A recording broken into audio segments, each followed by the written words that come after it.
Good day, class.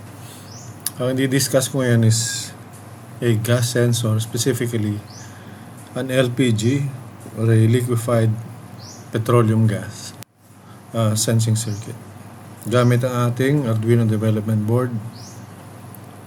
Now, before I start with the specifics, let us simulate the circuit. Okay? So, click yung simulation. And then you can see here a simulated gas na medyo malayo dito sa ating gas sensor. Now, if we move this gas or drag this gas closer to the sensor, may reaction yung ating circuit, ano? So, meron siyang buzzer alarm at saka meron din siyang LED indicator. Now, pwede nyo pang improve ito, pwedeng aandar yung sirena, iilaw yung maraming ilaw, whatever. This is just the basic application of it. So, pwede nyo baguhin ito, pwede nyo improve ito based on your requirement. Now, I'll continue now with the code. So, here we're going to use the const keyword, meaning ang mga pins na gagamitin natin are specifically used for this variable. These pins, kunyari itong A0, can no longer be used by any other variable during runtime. Okay? Ma-assign na yan dito sa gas pin na variable. Now, itong variable name na to, you can change it whatever name you like, as long as it describes or it identifies the specific sensor, para hindi kayo maligaw, hindi kayo malito. So, ang gas sensor natin is analog. Okay? That's why ang i-assign nating pin sa kanya na magre-read ng kanyang output is an analog pin A0. Ito yun. Okay? Analog pin A0. So, generally speaking, all analog sensors are connected here dito sa ating analog pins or mga ports na ito from A0 to A5. Kasi para lang silang variable resistance or a potentiometer na maraming values ang pwede nilang ma-contain. Okay? So, specifically, nilimit yan ng Arduino microcontroller na hindi pwedeng millions yung iterations or values na pwedeng makuha, but rather 10 bits. Ibig sabihin, 0 hanggang 1023 ang pwedeng makuha nating value dyan. Okay? So, kung nakita nyo yung ibang videos ko, I've explained kung ano yung 10 bits na yun na ginagamit sa analog sensors. Na ginagamit to convert a specific value or a specific voltage into another quantity na pwede nating i-display or i-read. Okay? Now, dito, we also assigned LED pin para sa ating LED, red LED, pin 7, which is a digital pin. You can use any digital pin available, whichever you like, as long as it is not pins 0 and 1. Kasi ang 0 and 1 nga, ginagamit yan sa serial communication ng Arduino. Buzzer pin, pin 8, so ganun din. Tapos, integer din ang kanilang data type kasi whole numbers lang. And here we also declared gas level, so initial value ito, which we assign 0 because of this equal sign. At yung threshold, meaning yung limit, okay, bago mag-trigger yung ating buzzer. You can change this value based on your situation or application. Now we proceed with the run once commands. Meron tayo ditong pin mode. Di ba yung pin mode ginagamit natin to set the function of a specific pin, whether it is an output or an input pin. Now, yung LED pin natin, since we want to power up this LED, itong LED na to, the LED pin, which is pin 7, has to have a 5 volt output. Okay? So, kaya ginawa natin siyang output pin by using this command here. Pin mode, pin 7, gagawin natin siyang output.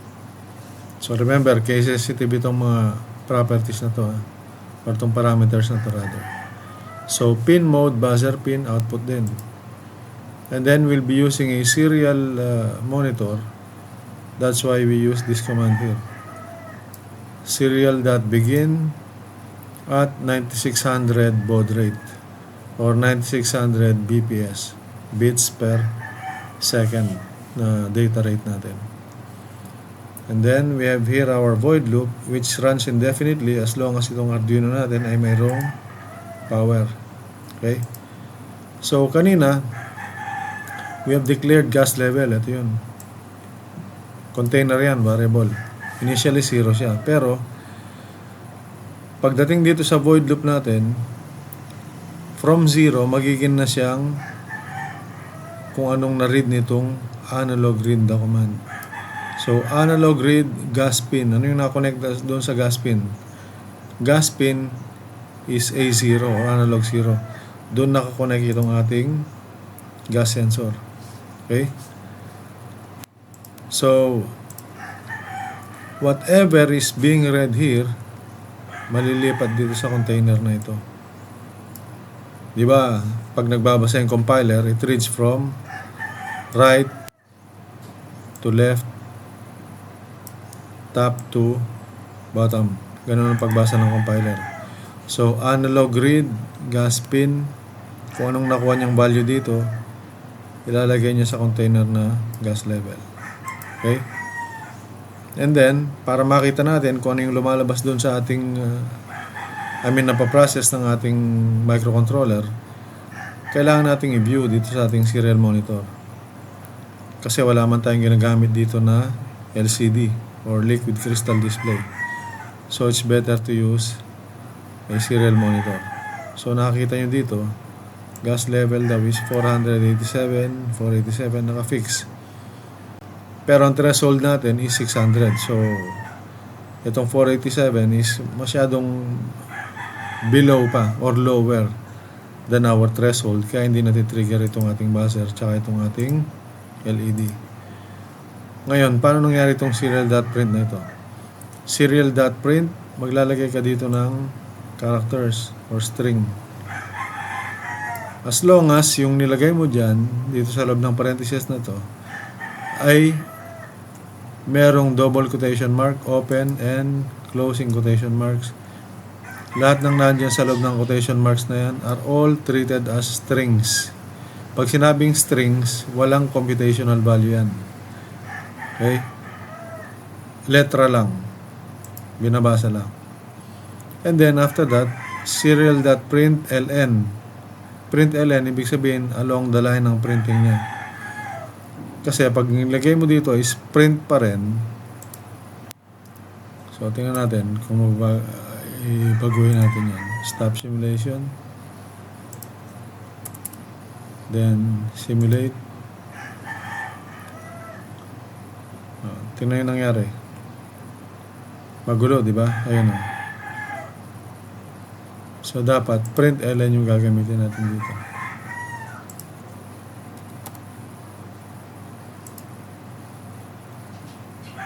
Para yung value ng gas level is nandun lang sa katabi niya. Okay? So, serial.print daw gas level. Okay? Serial.print gas level. Bakit wala tong quotation marks? Kasi ito ay isang container. Container ng alin? Nung binasa nitong analog read gas pin. So, kung ano man yung nabasa nitong analog read gas pin, i-transfer niya dito sa gas level na container. And then, pag pinrint mo yung output niyan, ito yung lumalabas. 487. Okay? So, gagawa ngayon tayo ng condition or we will use an if statement para malaman natin kung kailan magti-trigger yung alarm at kung kailan iilaw yung LED. So, if statement, sabi niya, if this condition is true, okay, this will be executed. Itong line na to, underneath, between these brackets. Itong bracket na to, tsaka yung bracket na ito. Okay? So, ano yung condition natin? Gas level daw. Ito yung gas level. Yung value nito nagaling dito sa analog read. So, pag yung gas level daw is greater than, hindi yan left than, hindi kaliwa, is greater than the threshold. Ano yung threshold natin na ginawa, nilagay? 600. If gas level is greater than the threshold, execute this. I-run mo daw ito. Ano yung i-run? Digital write. Kasi digital pin ang ginamit natin. Digital write. It's either high or low. Yan ang ginagawa itong digital write na command. Meron siyang parameter na high or low. Okay?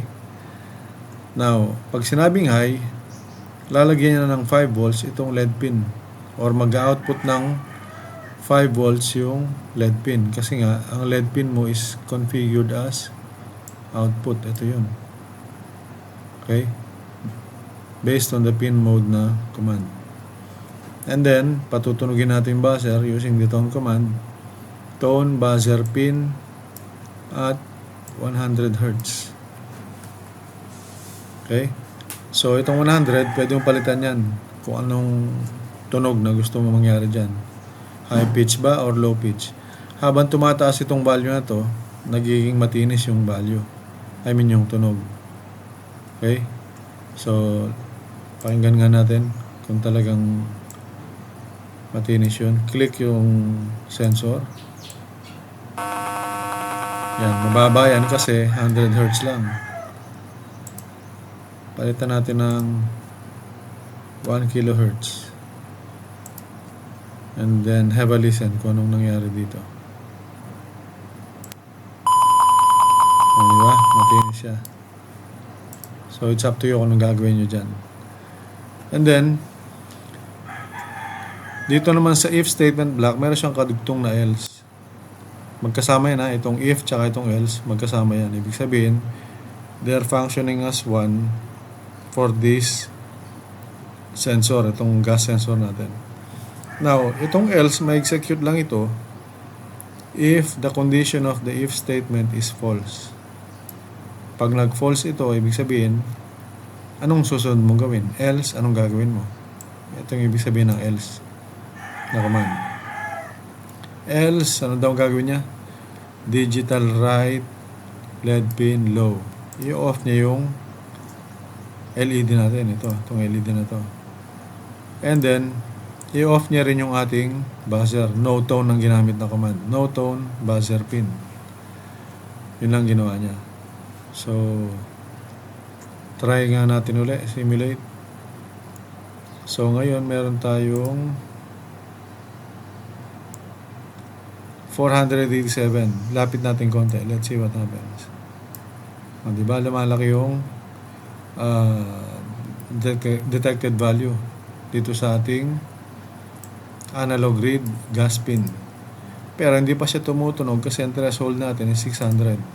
Ang value pa lang natin is 534. Ito class ang kagandahan ng gumagamit ng serial monitor.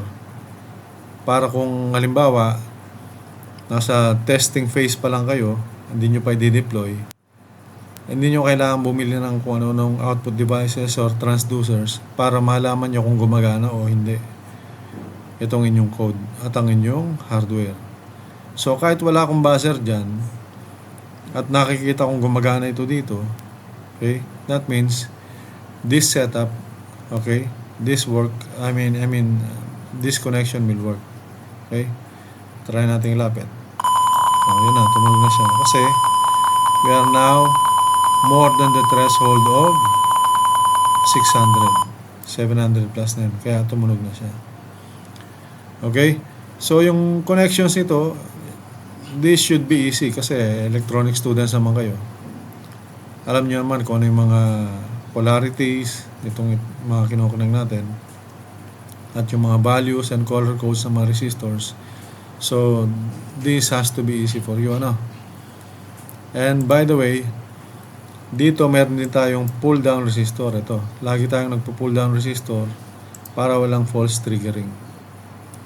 And always, we are going to use a 10 kilo ohm pull down resistor para hindi magastos sa kuryente.